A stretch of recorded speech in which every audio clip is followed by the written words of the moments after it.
In today's video, I'm going to teach you how to fix GCash app game not opening.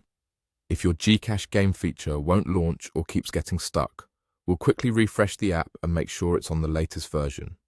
This process is simple, safe, and doesn't touch your account or balance. Start on your phone's settings. You'll usually find it on your home screen or in the app drawer. Once you're in, look for the section that manages your applications.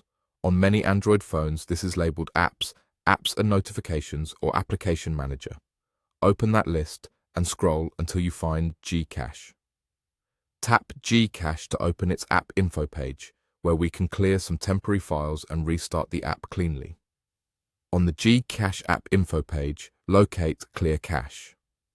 Depending on your device, you may need to tap Storage or Storage and Cache first to see that button. Go ahead and tap Clear Cache.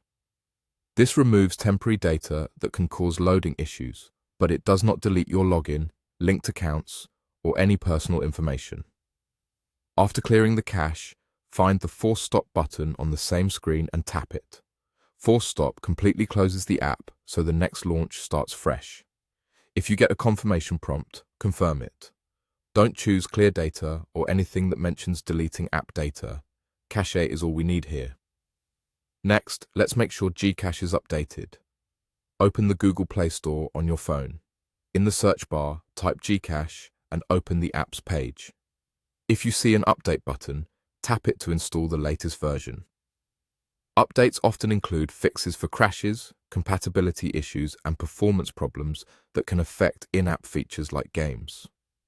Wait until the update finishes installing before you continue. If you only see Open and no Update button, you're already on the latest version. Once the update is done, open GCash from the Play Store page or from your home screen. Sign in as you normally would, then navigate to the game feature that wasn't opening before and try it again. With the cache cleared, the app force stopped, and the